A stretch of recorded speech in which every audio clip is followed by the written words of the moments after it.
What is Social Ecology? By Murray Bookchin. Date, 1993. What literally defines social ecology as social is its recognition of the often overlooked fact that nearly all our present ecological problems arise from deep-seated social problems. Conversely, present ecological problems cannot be clearly understood, much less resolved, without resolutely dealing with problems within society. To make this point more concrete, economic, ethnic, cultural, and gender conflicts, among many others, lie at the core of the most serious ecological dislocations we face today. Apart, to be sure, from those that are produced by natural catastrophes. If this approach seems a bit too sociological for those environmentalists who identify ecological problems with the preservation of wildlife, wilderness, or more broadly, with Gaia and planetary oneness, it might be sobering to consider certain recent facts. The massive oil spill by an Exxon tanker at Prince William Sound, the extensive deforestation of redwood trees by the Maxim Corporation, and the proposed James Bay hydroelectric project that would flood vast areas of northern Quebec's forests, to cite only a few problems, should remind us that the real battleground on which the ecological future of the planet will be decided is clearly a social one. Indeed, to separate ecological problems from social problems, or even to play down or give token recognition to this crucial relationship, would be to grossly misconstrue the sources of the growing environmental crisis. The way human beings deal with each other as social beings is crucial to addressing the ecological crisis. Unless we clearly recognize this, we will surely fail to see that the hierarchical mentality and class relationships that so thoroughly permeate society give rise to the very idea of dominating the natural world. Unless we realize that the present market society, structured around the brutally competitive imperative of grow or die, is a thoroughly impersonal, self-operating mechanism, we will falsely tend to blame technology as such or population growth as such for environmental problems. We will ignore their root causes, such as trade for profit, industrial expansion, and the identification of progress with corporate self-interest. In short, we will tend to focus on the symptoms of a grim social pathology rather than on the pathology itself, and our efforts will be directed toward limited goals whose attainment is more cosmetic than curative. While some have questioned whether social ecology has dealt adequately with issues of spirituality, it was, in fact, among the earliest of contemporary ecologies to call for a sweeping change in existing spiritual values. Such a change would mean a far-reaching transformation of our prevailing mentality of domination into one of complementarity, in which we would see our role in the natural world as creative, supportive, and deeply appreciative of the needs of non-human life. In social ecology, a truly natural spirituality centers on the ability of an awakened humanity to function as moral agents in diminishing needless suffering, engaging in ecological restoration, and fostering an aesthetic appreciation of natural evolution in all its fecundity and diversity. Thus, social ecology has never eschewed the need for a radically new spirituality or mentality in its call for a collective effort to change society. Indeed, as early as 1965, the first public statement to advance the ideas of social ecology concluded with the injunction, "The cast of mind that today organizes differences among human and other life forms along hierarchical lines of supremacy or inferiority, will give way to an outlook that deals with diversity in an ecological manner that is, according to an ethics of complementarity." 1. In such an ethics, human beings would complement non-human beings with their own capacities to produce a richer, creative, and developmental whole, not as a dominant species but as a supportive one.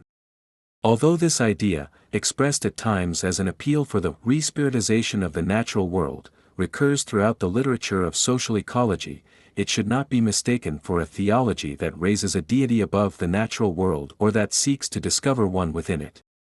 The spirituality advanced by social ecology is definitively naturalistic, as one would expect, given its relation to ecology itself, which stems from the biological sciences, rather than supernaturalistic or pantheistic. To prioritize any form of spirituality over the social factors that actually erode all forms of spirituality, raises serious questions about one's ability to come to grips with reality. At a time when a blind social mechanism, the market, is turning soil into sand, covering fertile land with concrete, poisoning air and water, and producing sweeping climatic and atmospheric changes, we cannot ignore the impact that a hierarchical and class society has on the natural world.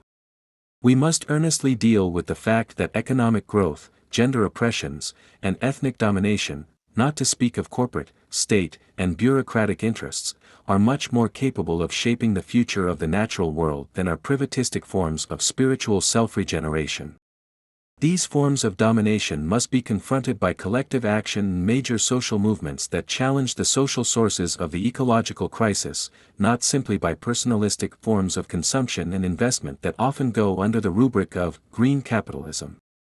We live in a highly cooptative society that is only too eager to find new areas of commercial aggrandizement and to add ecological verbiage to its advertising and customer relations. Nature and society.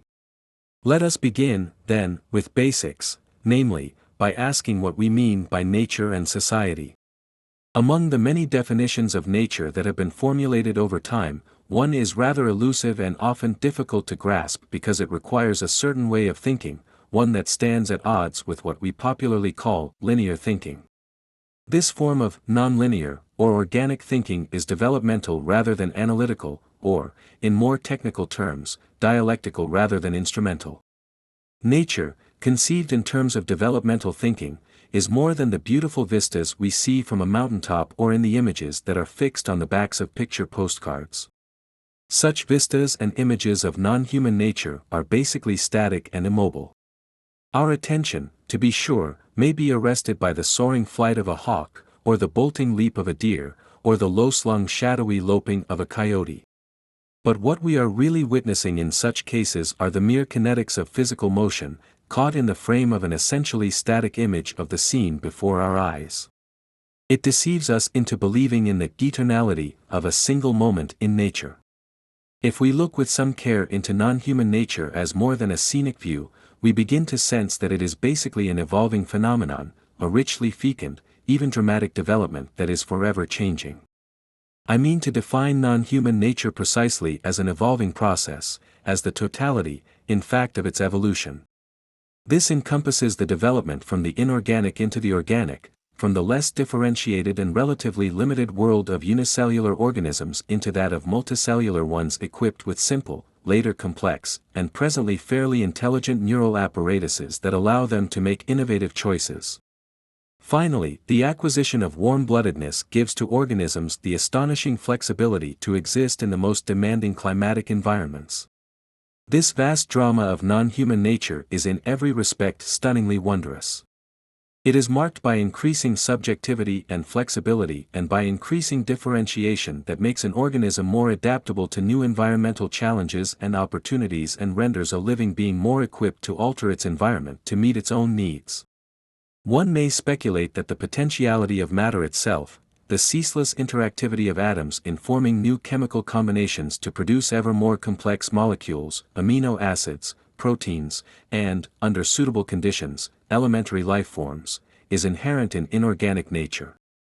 Or one may decide, quite matter-of-factly, that the struggle for existence, or the survival of the fittest, to use popular Darwinian terms, explains why increasingly subjective and more flexible beings are capable of dealing with environmental changes more effectively than are less subjective and flexible beings.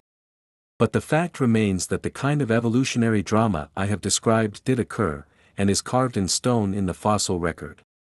That nature is this record, this history, this developmental or evolutionary process, is a very sobering fact.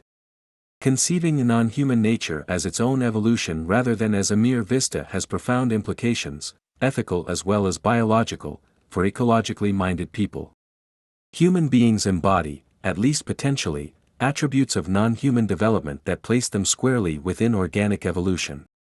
They are not natural aliens, to use Neil Avernden's phrase, strange exotics, phylogenetic deformities that, owing to their tool-making capacities, cannot evolve with an ecosystem anywhere. 2. Nor are they intelligent fleas, to use the language of Gaian theorists who believe that the Earth, Gaia, is one living organism. 3. These untenable disjunctions between humanity and the evolutionary process are as superficial as they are potentially misanthropic.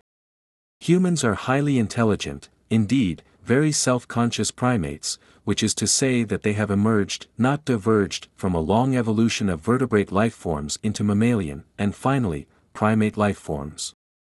They are a product of a significant evolutionary trend toward intellectuality, self-awareness, will, intentionality, and expressiveness, be it in oral or body language. Human beings belong to a natural continuum, no less than their primate ancestors and mammals in general.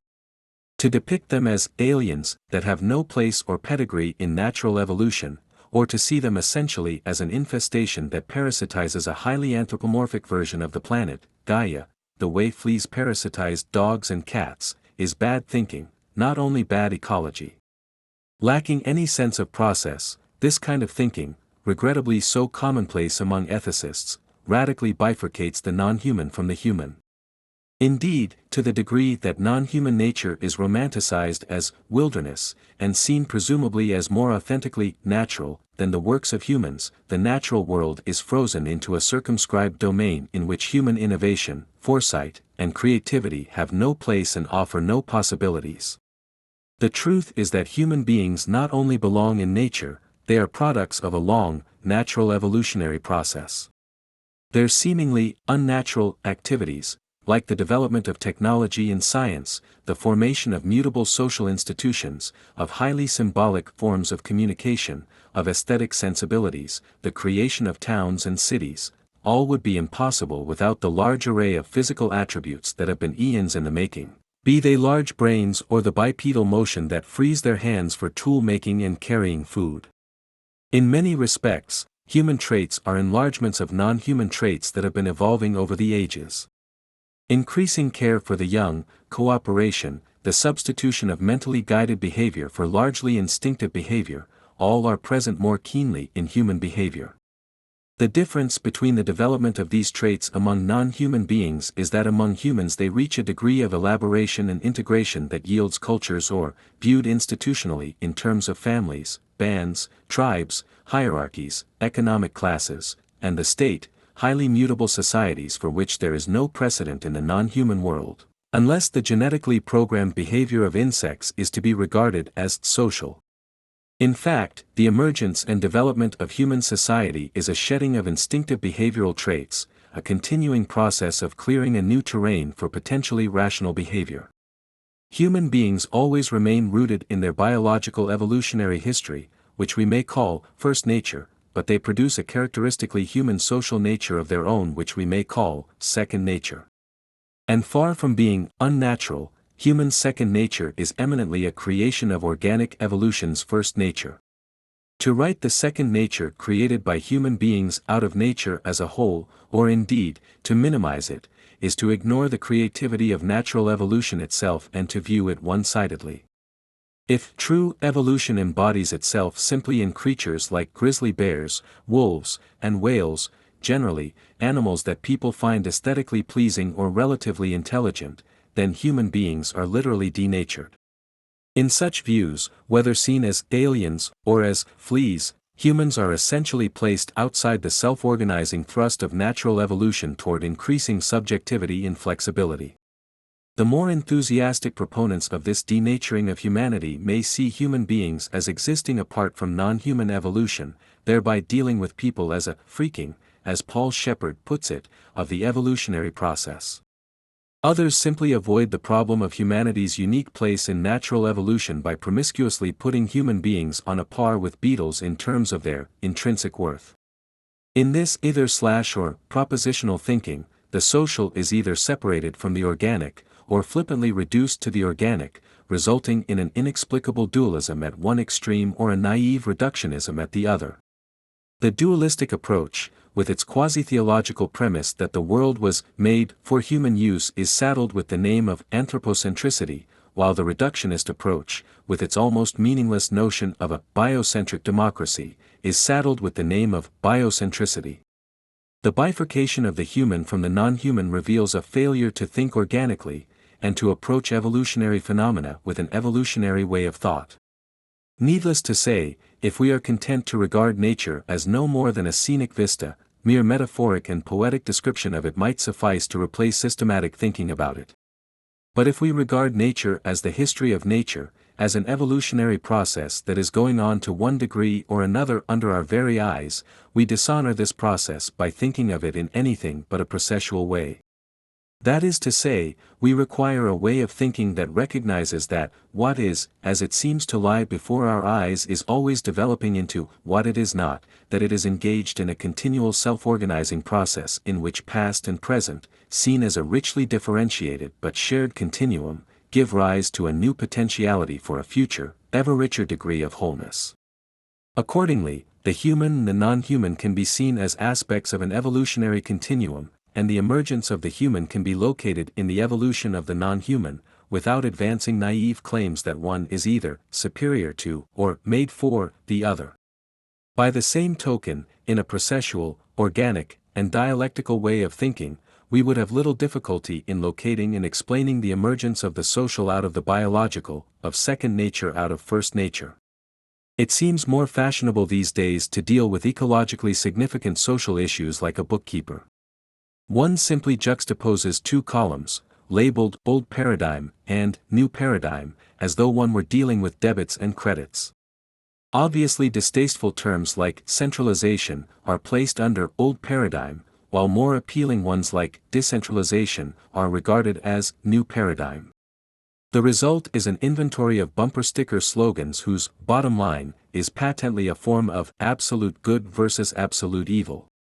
All of this may be deliciously synoptic and easy for the eyes, but it is singularly lacking as food for the brain. To truly know and be able to give interpretative meaning to the social issues so arranged, we should want to know how each idea derived from others and is part of an overall development. What, in fact, do we mean by the notion of decentralization, and how does it derive from or give rise in the history of human society to centralization? Again, processual thinking is needed to deal with processual realities so that we can gain some sense of direction, practical as well as theoretical, in dealing with our ecological problems. Social ecology seems to stand alone, at present, in calling for the use of organic, developmental, and derivative ways of thinking out problems that are basically organic and developmental in character. The very definition of the natural world as a development indicates the need for an organic way of thinking, as does the derivation of human from non-human nature, a derivation that has the most far-reaching consequences for an ecological ethics that can offer serious guidelines for the solution of our ecological problems. Social ecology calls upon us to see that nature and society are interlinked by evolution into one nature that consists of two differentiations, first or biotic nature, and second or human nature. Human nature and biotic nature share an evolutionary potential for greater subjectivity and flexibility. Second nature is the way in which human beings as flexible, highly intelligent primates inhabit the natural world. That is to say, people create an environment that is most suitable for their mode of existence. In this respect, second nature is no different from the environment that every animal, depending upon its abilities, creates as well as adapts to the biophysical circumstances, or eco-community, in which it must live. On this very simple level, human beings are, in principle, doing nothing that differs from the survival activities of non-human beings, be it building beaver dams or gopher holes. But the environmental changes that human beings produce are significantly different from those produced by non-human beings. Humans act upon their environments with considerable technical foresight, however lacking that foresight may be in ecological respects. Their cultures are rich in knowledge, experience, cooperation, and conceptual intellectuality, however, they may be sharply divided against themselves at certain points of their development, through conflicts between groups, classes, nation-states, and even city-states. Non-human beings generally live in ecological niches, their behavior guided primarily by instinctive drives and conditioned reflexes. Human societies are bonded together by institutions that change radically over centuries. Non-human communities are notable for their fixity in general terms or by clearly preset, often genetically imprinted, rhythms. Human communities are guided in part by ideological factors and are subject to changes conditioned by those factors. Hence human beings, emerging from an organic evolutionary process, initiate, by the sheer force of their biology and survival needs, a social evolutionary development that profoundly involves their organic evolutionary process. Owing to their naturally endowed intelligence, powers of communication, capacity for institutional organization, and relative freedom from instinctive behavior, they refashion their environment, as do non-human beings, to the full extent of their biological equipment. This equipment now makes it possible for them to engage in social development. It is not so much that human beings, in principle, behave differently from animals or are inherently more problematical in a strictly ecological sense, but that the social development by which they grade out of their biological development often becomes more problematical for themselves and non-human life.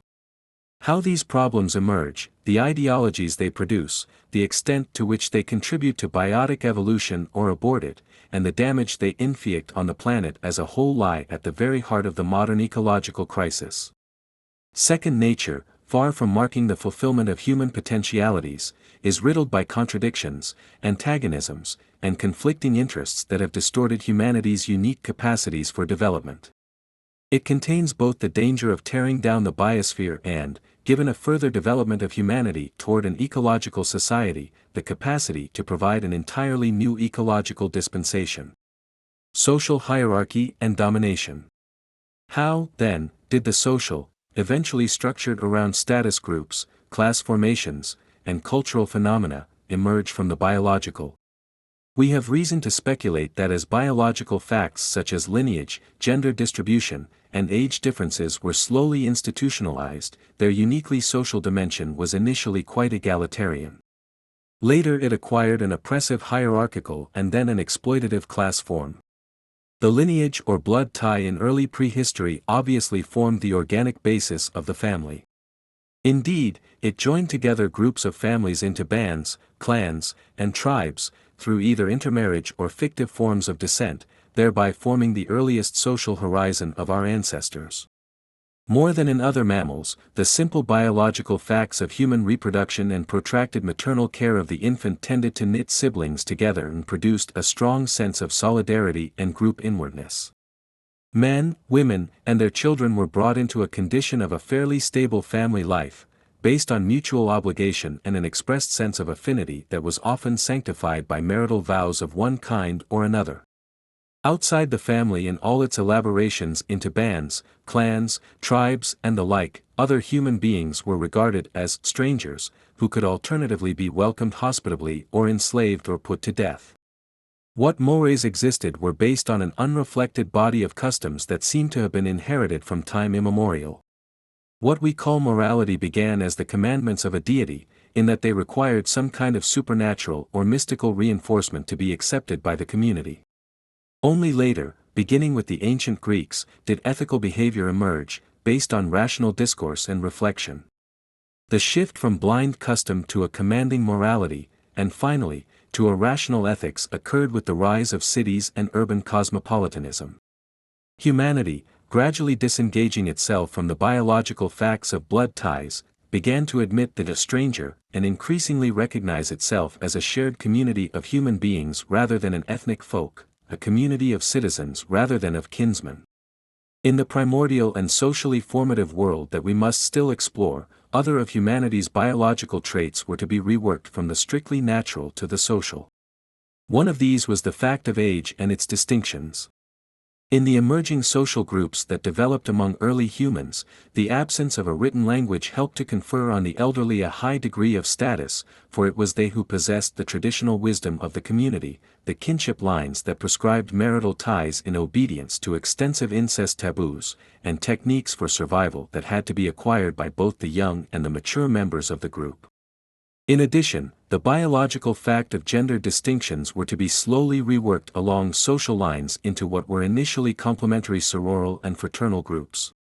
Women formed their own food-gathering and care-taking groups with their own customs, belief systems, and values, while men formed their own hunting and warrior groups with their own behavioral characteristics, mores, and ideologies. From everything we know about the socialization of the biological facts of kinship, age, and gender groups, their elaboration into early institutions, there is no reason to doubt that people existed in a complementary relationship with one another. Each, in effect, was needed by the other to form a relatively stable whole. No one dominated the others or tried to privilege itself in the normal course of things. Yet with the passing of time, even as the biological facts that underpin every human group were further reworked into social institutions, so the social institutions were slowly reworked at various periods and in various degrees, into hierarchical structures based on command and obedience. I speak here of a historical trend, in no way predetermined by any mystical force or deity, a trend that often did not go beyond a very limited development among many preliterate or aboriginal cultures, and even in certain fairly elaborate civilizations. Nor can we foretell how human history might have developed had certain feminine values associated with care and nurture not been overshadowed by masculine values associated with combative and aggressive behavior. Hierarchy in its earliest forms was probably not marked by the harsh qualities it has acquired over history. Elders, at the very beginnings of gerontocracy, were not only respected for their wisdom but often beloved of the young, and their affection was often reciprocated in kind. We can probably account for the increasing stridency and harshness of later gerontocracies by supposing that the elderly, burdened by their failing powers and dependent upon the community's goodwill, were more vulnerable to abandonment in periods of material want than any other part of the population. In any case, that gerontocracies were the earliest forms of hierarchy is corroborated by their existence in communities as far removed from each other as the Australian Aborigines, tribal societies in East Africa, and Indian communities in the Americas. Even in simple food-gathering cultures, individuals above 50, let us say, apparently arrogated to themselves certain powers and privileges which benefited themselves specifically, observes anthropologist Paul Radin, and were not necessarily, if at all, dictated by considerations either of the rights of others or the welfare of the community. For many tribal councils throughout the world were really councils of elders, an institution that never completely disappeared, as the word alderman suggests, even though they were overlaid by warrior societies, chiefdoms, and kingships. Patricentricity, in which male values, institutions, and forms of behavior prevail over female ones, seems to have followed gerontocracy. Initially, this shift may have been fairly harmless, inasmuch as preliterate and early Aboriginal societies were largely domestic communities in which the authentic center of material life was the home, not the men's house, so widely present in tribal societies. Male rule, if such it can be strictly called, takes on its most severe and coercive form in patriarchy, an institution in which the eldest male of an extended family or clan has a life-and-death command over all members of the group. Women are by no means the exclusive or even the principal target of the patriarch's domination. The sons, like the daughters, may be ordered how to behave and whom to marry and may be killed at the whim of the old man. So far as patricentricity is concerned, however, the authority and prerogative of the male are the product of a slow, often subtly negotiated development in which the male fraternity tends to edge out the female sorority by virtue of the former's growing, civil, responsibilities. Increasing population, marauding bands of outsiders whose migrations may be induced by drought or other unfavorable conditions, and vendettas of one kind or another, to cite common causes of hostility or war, create a new, civil, sphere side by side with woman's domestic sphere, and the former gradually encroaches upon the latter. With the appearance of cattle-drawn plow agriculture, the male begins to invade the horticultural sphere of woman, who had used the simple digging stick, and her earlier economic predominance in the community's life is thereby diluted. Warrior societies and chiefs carry the momentum of male dominance to the level of a new material and cultural constellation. Male dominance becomes extremely active and ultimately yields a world that is managed by male elites who dominate not only women but also other men. Why hierarchy emerges is transparent enough: the infirmities of age, increasing population, natural disasters, certain technological changes that privilege male activities of hunting and caring for animals over the horticultural functions of females, the growth of civil society, the spread of warfare. All serve to enhance the male's responsibilities at the expense of the females. Marxist theorists tend to single out technological advances and the presumed material surpluses they produce to explain the emergence of elite strata, indeed, of exploiting ruling classes. However, this does not tell us why many societies whose environments were abundantly rich in food never produced such strata. That surpluses are necessary to support elites and classes is obvious, as Aristotle pointed out more than 2 millennia ago. But too many communities that had such resources at their disposal remained quite egalitarian and never advanced to hierarchical or class societies. It is worth emphasizing that hierarchical domination, however coercive it may be, is not to be confused with class exploitation. Often the role of high-status individuals is very well-meaning, as in the case of commands given by caring parents to their children, of concerned husbands and wives to each other, or of elderly people to younger ones. In tribal societies, even where a considerable measure of authority accrues to a chief, and most chiefs are advisors rather than rulers, he usually must earn the esteem of the community by interacting with the people, and he can easily be ignored or removed from his position by them. Many chiefs earn their prestige, so essential to their authority, by disposing of gifts, and even by a considerable disaccumulation of their personal goods. The respect accorded to many chiefs is earned, not by hoarding surpluses as a means to power but by disposing of them as evidence of generosity. Classes tend to operate along different lines. Power is usually gained by the acquisition of wealth, not by its disposal. Rulership is guaranteed by outright physical coercion, not simply by persuasion, and the state is the ultimate guarantor of authority. That hierarchy is more entrenched than class can perhaps be verified by the fact that women have been dominated for millennia, despite sweeping changes in class societies. By the same token, the abolition of class rule and economic exploitation offers no guarantee whatever that elaborate hierarchies and systems of domination will disappear. In non-hierarchical and even some hierarchical societies, certain customs guide human behavior along basically decent lines. Of primary importance in early customs was the law of the irreducible minimum, to use Radin's expression, the shared notion that all members of a community are entitled to the means of life, irrespective of the amount of work they perform. To deny anyone food, shelter, and the basic means of life because of infirmities or even frivolous behavior would have been seen as a heinous denial of the very right to live.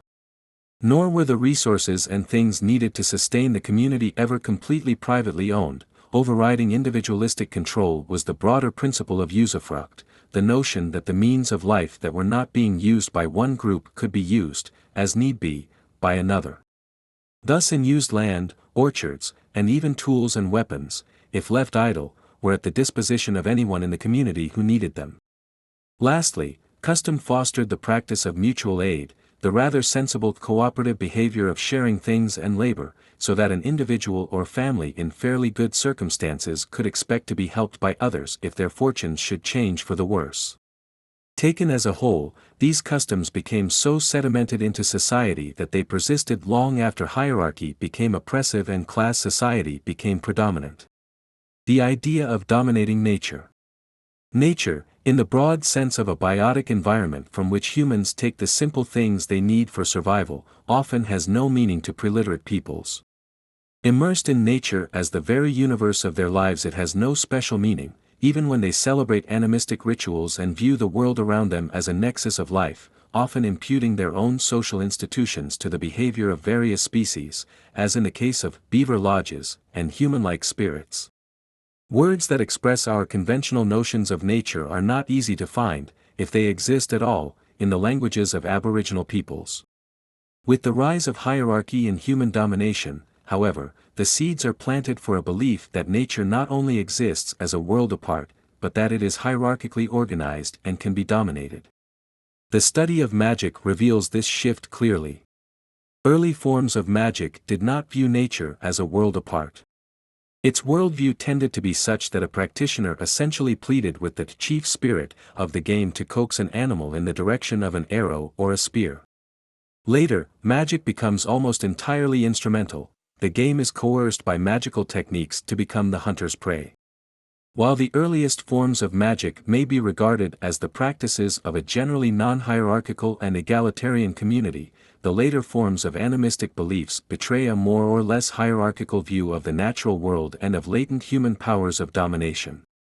We must emphasize, here, that the idea of dominating nature has its primary source in the domination of human by human and the structuring of the natural world into a hierarchical chain of being, a static conception, incidentally, that has no relationship to the evolution of life into increasingly advanced forms of subjectivity and flexibility. The biblical injunction that gave to Adam and Noah command of the living world was above all an expression of a social dispensation. Its idea of dominating nature can be overcome only through the creation of a society without those class and hierarchical structures that make for rule and obedience in private as well as public life. That this new dispensation involves changes in attitudes and values should go without saying. But these attitudes and values remain vaporous if they are not given substance through objective institutions, the ways in which humans concretely interact with each other, and in the realities of everyday life from childrearing to work and play. Until human beings cease to live in societies that are structured around hierarchies as well as economic classes, we shall never be free of domination, however much we try to dispel it with rituals, incantations, eco-theologies, and the adoption of seemingly natural ways of life. The idea of dominating nature has a history that is almost as old as that of hierarchy itself. Already in the Gilgamesh epic of Mesopotamia, a drama that dates back some 7,000 years, the hero defies the deities and cuts down their sacred trees in his quest for immortality. The Odyssey is a vast travelogue of the Greek warrior, albeit a more canny than a heroic one, who essentially dispatches the nature deities that the Hellenic world inherited from its less well-known precursors. That elitist societies devastated much of the Mediterranean basin as well as the hillsides of China provides ample evidence that hierarchical and class societies had begun a sweeping remaking and despoliation of the planet long before the emergence of modern science, linear rationality, and industrial society, to cite causal factors that are invoked so freely in the modern ecology movement. Second nature, to be sure, did not create a Garden of Eden in steadily absorbing and inflicting harm on first nature. More often than not, it despoiled much that was beautiful, creative, and dynamic in the biotic world, just as it ravaged human life itself in murderous wars, genocide, and acts of heartless oppression. Social ecology refuses to ignore the fact that the harm elitist society inflicted on the natural world was more than matched by the harm it inflicted on humanity, nor does it overlook the fact that the destiny of human life goes hand in hand with the destiny of the non-human world. But the customs of the irreducible minimum, usufruct, and mutual aid cannot be ignored, however troubling the ills produced by second nature may seem. These customs persisted well into history and surfaced almost explosively in massive popular uprisings, from early revolts in ancient Sumer to the present time. Many of those demanded the recovery of caring and communitarian values when these were under the onslaught of elitist and class oppression.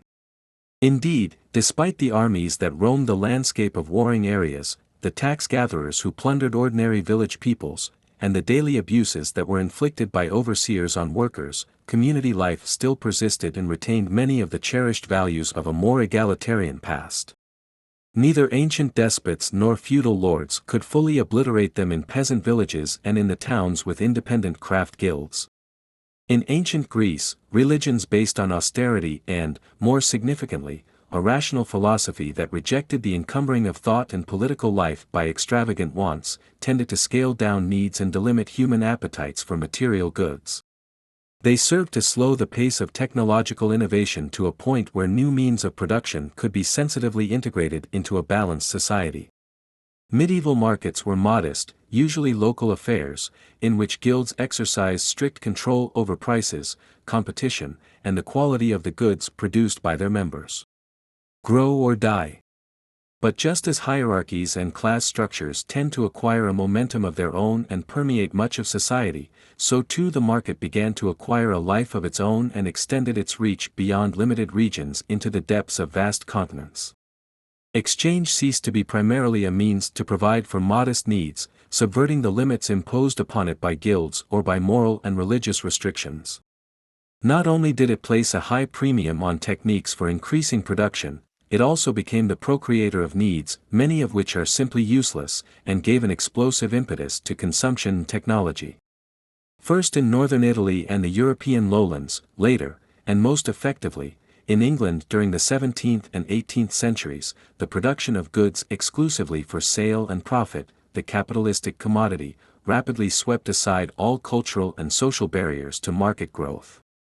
By the late 18th and early 19th centuries, the new industrial capitalist class with its factory system and commitment to limitless expansion began to colonize the entire world, and finally, most aspects of personal life. Unlike the feudal nobility, which had its cherished lands and castles, the bourgeoisie had no home but the marketplace and its bank vaults. As a class, they turned more and more of the world into an ever-expanding domain of factories. Entrepreneurs of the ancient and medieval worlds had normally gathered their profits together to invest in land and live like country gentry, given the prejudices of their times against ill-gotten gains from trade.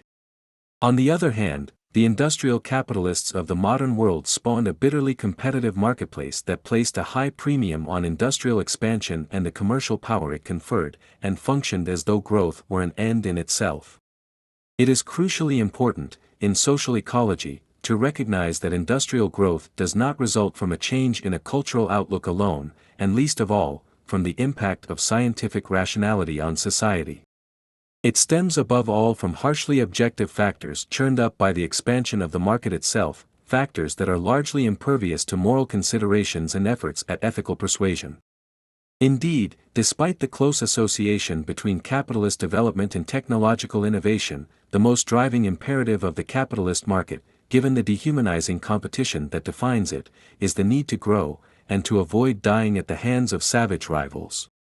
Important as greed or the power conferred by wealth may be, sheer survival requires that an entrepreneur must expand his or her productive apparatus to remain ahead of other entrepreneurs and try, in fact, to devour them.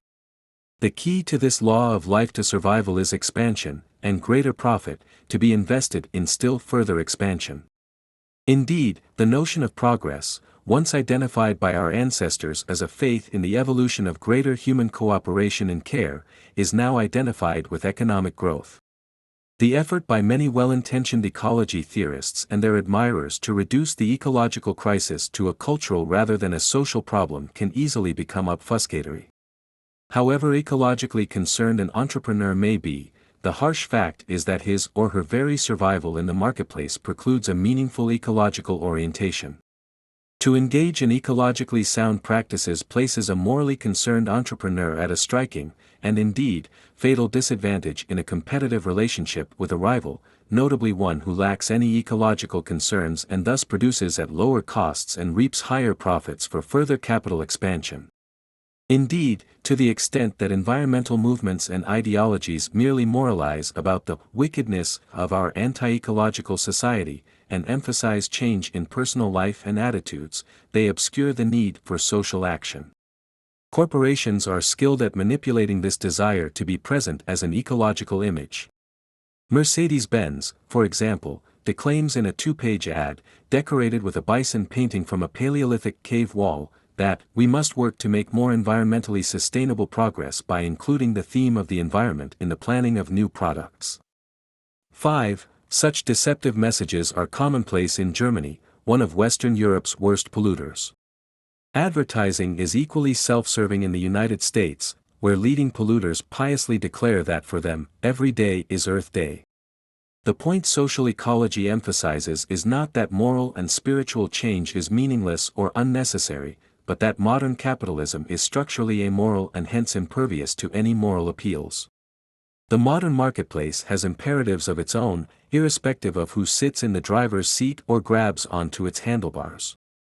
The direction it follows depends not upon ethical factors but rather on the mindless laws of supply and demand, grow or die, eat or be eaten.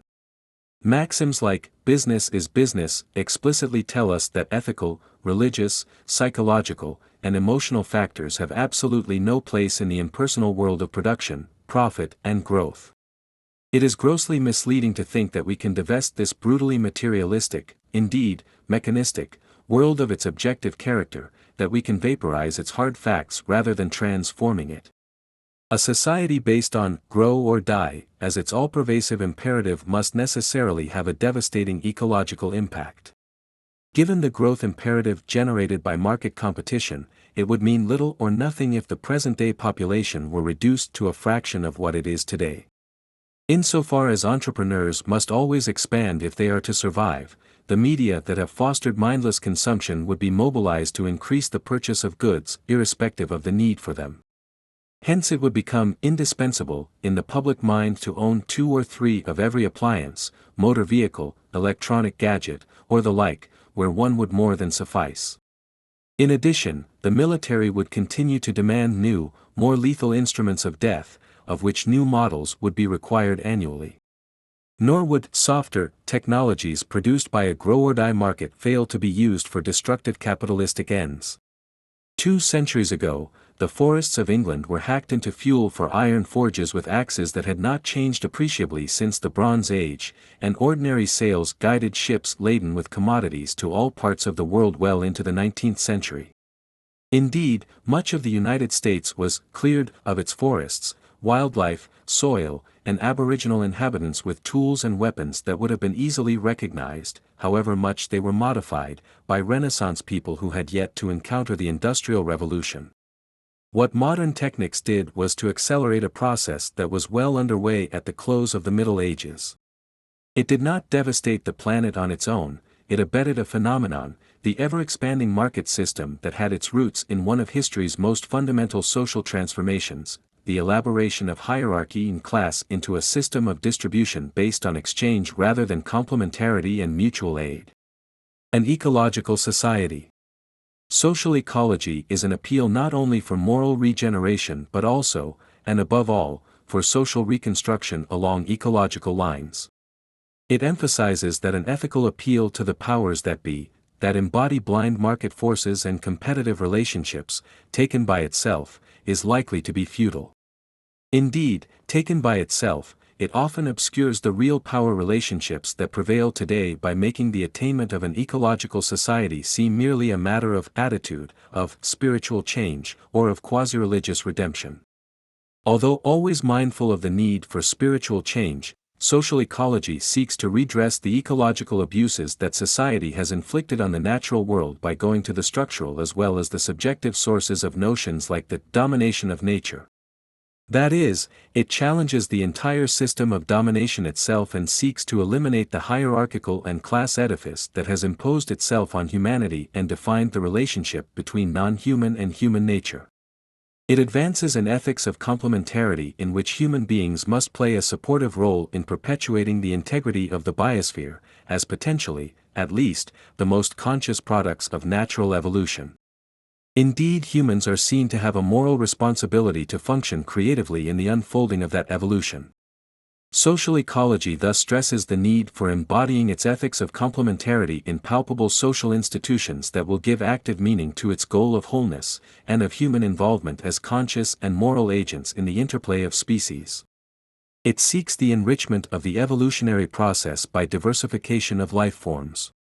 Notwithstanding romantic views, Mother Nature does not necessarily know best.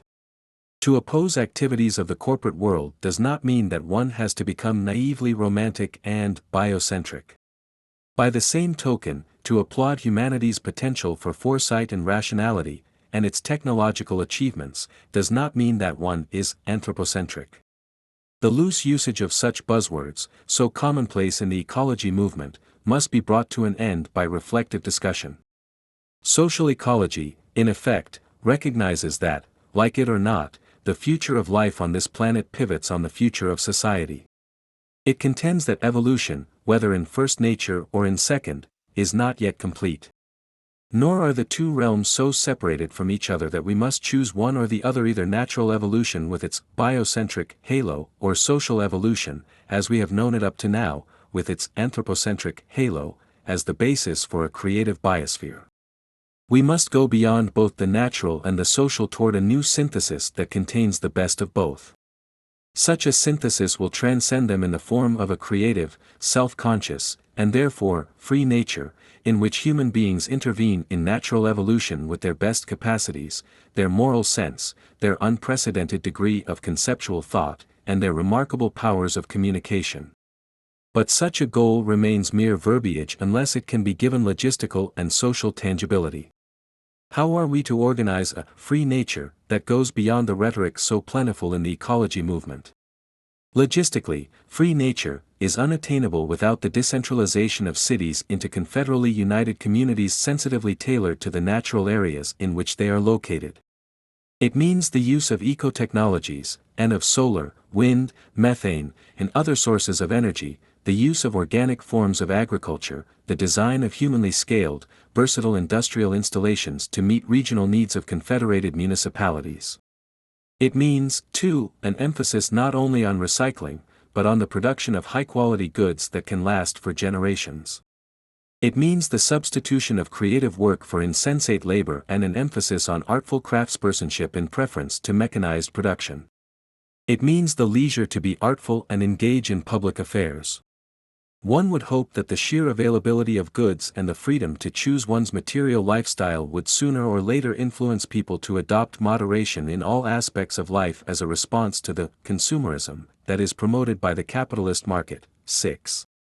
But no ethics or vision of an ecological society, however inspired, can be meaningful unless it is embodied in a living politics. By politics I do not mean the statecraft practiced by what we call politicians, namely, representatives elected or selected to formulate policies as guidelines for social life and to manage public affairs. To social ecology, politics means what it once meant in the democratic polis of Athens some 2,000 years ago: the formation of policy by popular assemblies and their administration by mandated, carefully supervised boards of coordinators who could easily be recalled if they failed to abide by the decisions of the assembly's citizens. I am very mindful that Athenian politics, even in its most democratic periods, was marred by the existence of slavery, patriarchy, and the exclusion of the stranger from public life. In this respect, it differed very little from most of the Mediterranean civilizations, and Asian ones of the time. What made Athenian politics unique, however, was that it produced institutions that were extraordinarily democratic, even directly so, by comparison with republican institutions in the so-called democracies of the Western world. Either directly or indirectly they inspired later, more all-encompassing democracies, such as certain medieval towns, the little-known sections of Paris, which were essentially 48 neighborhood assemblies, that propelled the French Revolution in a highly radical direction in 1793, New England town meetings, and more recent attempts at civic self-governance. 7. Any community, however, risks the danger of becoming parochial, even racist, if it tries to live in isolation and develop a seeming self-sufficiency. Hence, the need to extend ecological politics into confederations of eco-communities, and to foster a healthy interdependence, rather than an introverted, stultifying independence. Social ecology would embody its ethics in a politics of confederal municipalism, in which municipalities conjointly gain rights to self-governance through networks of confederal councils, to which towns and cities would send their mandated, recallable delegates to adjust differences. All decisions would have to be ratified by a majority of the popular assemblies of the confederated towns and cities. This institutional process could occur in the neighborhoods of giant cities as well as in networks of small towns. In fact, the formation of numerous town halls has already repeatedly been proposed in cities as large as New York and Paris, only to be defeated by well-organized elitist groups that sought to centralize power, rather than allow its decentralization. Power will always belong to elite strata if it is not diffused, in face-to-face democracies, among the people, who are empowered as partly autonomous, partly social beings, that is to say, as free individuals, but as individuals responsible to popular institutions. Empowerment of the people in this sense will constitute a challenge to the nation-state, the principal source of nationalism, or regressive ideology, and of statism, the principal source of coercion. Diversity of cultures is obviously a desideratum, the source of cultural creativity, but never can it be celebrated in a nationalistic apartness from the general interests of humanity as a whole, without a regression into folkdom and tribalism. The full reality of citizenship has begun to wane, and its disappearance would mark an irrevocable loss in human development. Citizenship, in the classical sense of the term, meant a lifelong, ethically oriented education to participation in public affairs, not the empty form of national legitimation that it so often indicates today. It meant the cultivation of an affiliation with the interests of the community, one in which the communal interest was placed above personal interest, or, more properly, in which the personal interest was congruent with and realized through the common. Property, in this ethical constellation, would be shared and, in the best of circumstances, belong to the community as a whole, not to producers, workers, or owners, capitalists. In an ecological society composed of a commune of communes, property would belong, ultimately, neither to private producers nor to a nation-state. The Soviet Union gave rise to an overbearing bureaucracy, the anarcho-syndicalist vision to competing, worker-controlled factories that ultimately had to be knitted together by a labor bureaucracy. From the standpoint of social ecology, property interests would become generalized, not reconstituted in different conflicting or unmanageable forms. They would be municipalized, rather than nationalized or privatized.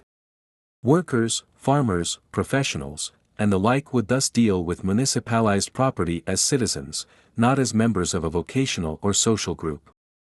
Leaving aside any discussion of such visions as the rotation of work, the citizen who engages in both industrial and agricultural activity, and the professional who also does manual labor, the communal ideas advanced by social ecology would give rise to individuals for whom the collective interest is inseparable from the personal, the public interest from the private, the political interest from the social. The step-by-step reorganization of municipalities, their confederation into ever larger networks that form a dual power in opposition to the nation-state, the remaking of the constituents of Republican representatives into citizens who participate in a direct democracy, all may take a considerable period of time to achieve. But in the end, they alone can potentially eliminate the domination of human by human and thereby deal with those ecological problems whose growing magnitude threatens the existence of a biosphere that can support advanced forms of life. To ignore the need for these sweeping but eminently practical changes would be to let our ecological problems fester and spread to a point where there would no longer be any opportunity to resolve them. Any attempt to ignore their impact on the biosphere or deal with them singly would be recipe for disaster, a guarantee that the anti-ecological society that prevails in most of the world today would blindly hurtle the biosphere as we know it to certain destruction.